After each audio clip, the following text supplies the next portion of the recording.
Okay, now wrists. I find this is the best way to do your wrists. Put one hand up like this and push with your fingers that way, and then resist against it and hold, hold, hold, hold. Do that 2 to 3 times, and do it the opposite way as well. Push in this way, maybe more on the hand, push against that way, and we're going like this. 1, 2, 3, 4. Now some people have carpal tunnel problems.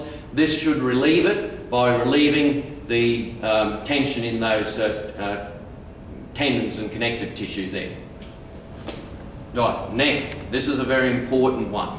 We'll do some other neck exercises as well, but these ones are very important at the end of your workout, and I'll go through exactly how to do them. Now, you've got muscles on the front, side, back, connecting through the trapezius muscles. You've got the erector spinae group travelling up and various muscles up the spine, right to the back of the neck, which can cause headaches, it can cause all sorts of problems.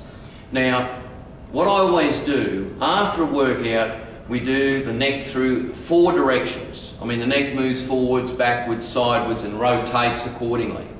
Now, one of the biggest problems with the neck is build-up of tension, especially with occupations these days. Many people are on computers, 24/7, and the problem is when you're sitting on a desk and you're looking at the computer, you have this forward head syndrome.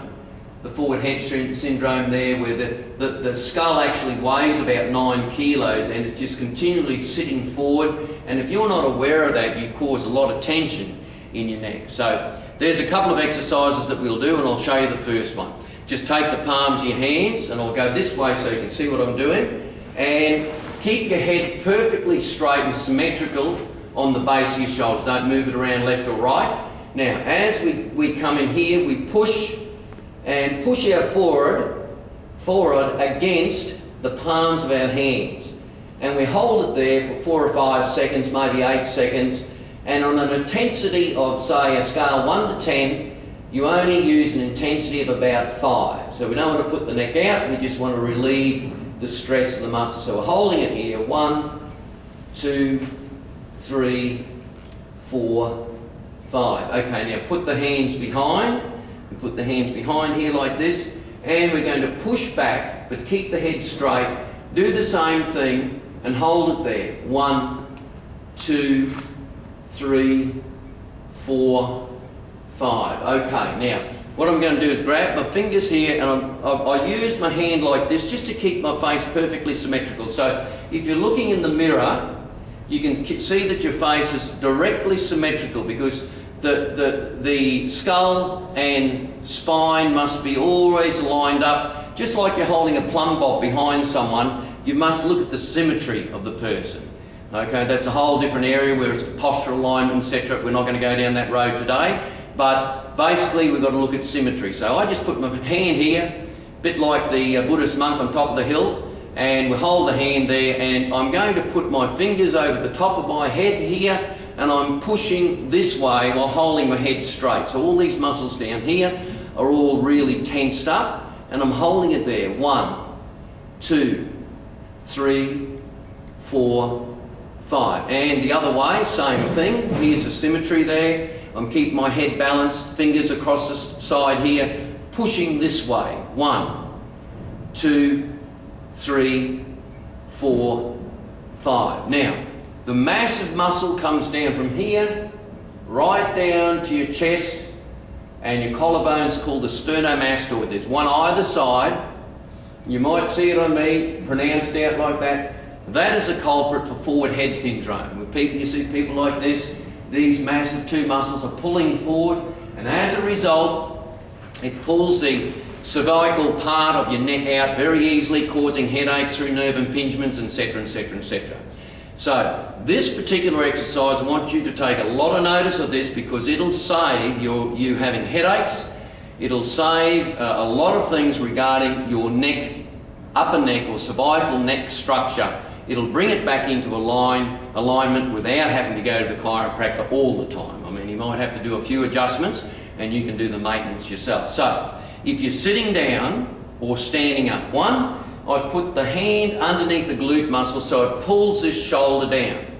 Number 2, I turn my face at 45 degrees, put the hand behind my head, nose and nipple, pull down, pull down, pull down, and then pull back up 5 out of 10 and hold it there. 1, 2, 3, 4, 5. And then relax it very carefully, go the opposite way.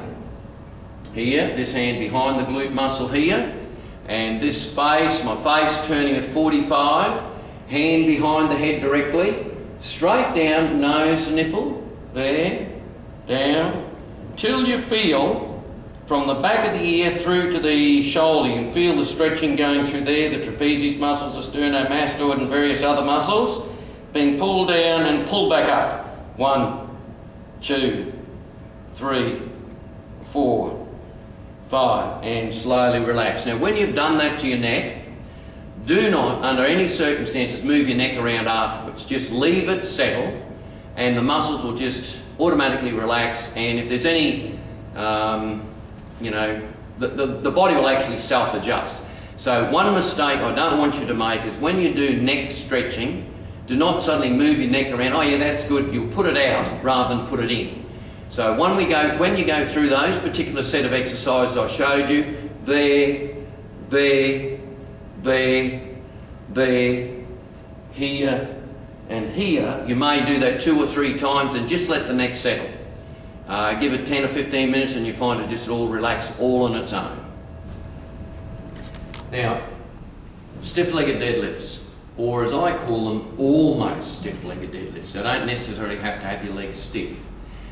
Now, the negative side of stiff-legged deadlifts is you never do them with a heavy weight. When I'm talking heavy weights, I mean 1 Olympic plate either side is more than enough even for the strongest athlete. The purpose of stiff-legged deadlifts is to stretch the hamstrings and also stretch the erector spinae group, all the back muscles included from the tailbone right through to the back of the neck. Now, if you do a study, grab those 2 books, the Atlas of Skeletal Muscles by Stone and Stone, www.muscleandmotion.com, through healyshealthandfitness.com. You make a very careful study of the actual erector spinae group, and you'll find that the muscles start at the tailbone and they intertwine themselves right up to the back of the neck.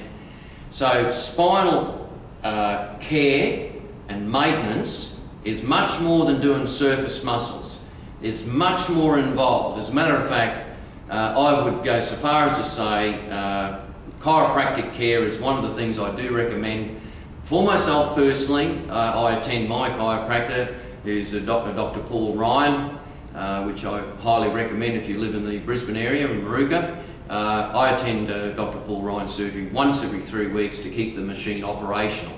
So I would recommend that if you have any problems with your back, go to a referred chiropractor just to get the adjustments done, and then of course you can do the stretching and the muscle maintenance at the gym. And you'll have to get someone, of course, who knows what they're talking about, and someone who's got a fair bit of experience. So as far as stiff-legged deadlifts are concerned, now I haven't warmed up at all, and I'm 56 years of age, so I'm still going okay.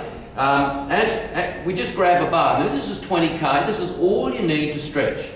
Now I might do 2 sets at 12 and we combine it in with other exercises, but this is how we do it. And also we do stiff-legged deadlifts on our first tape, which is called Back to Basics, but we're reiterating a few things here.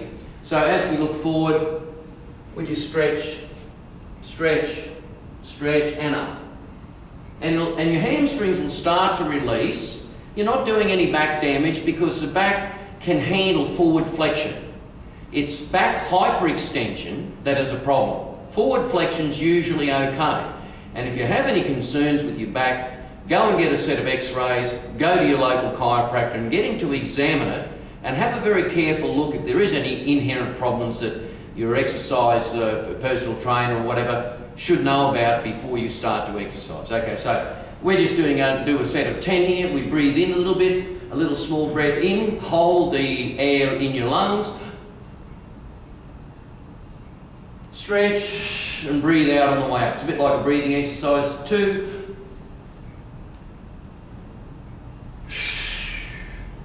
3.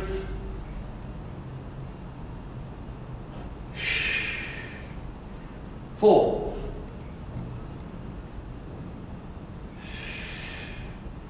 5. Now when I've done that, you'll notice that I look forward, I don't look at my feet. I'm looking forward to a point about 2 foot in front of me, even at the end. That way I keep my back relatively straight, and the purpose is to stretch the hamstrings and stretch from the tailbone right through to the back of the head.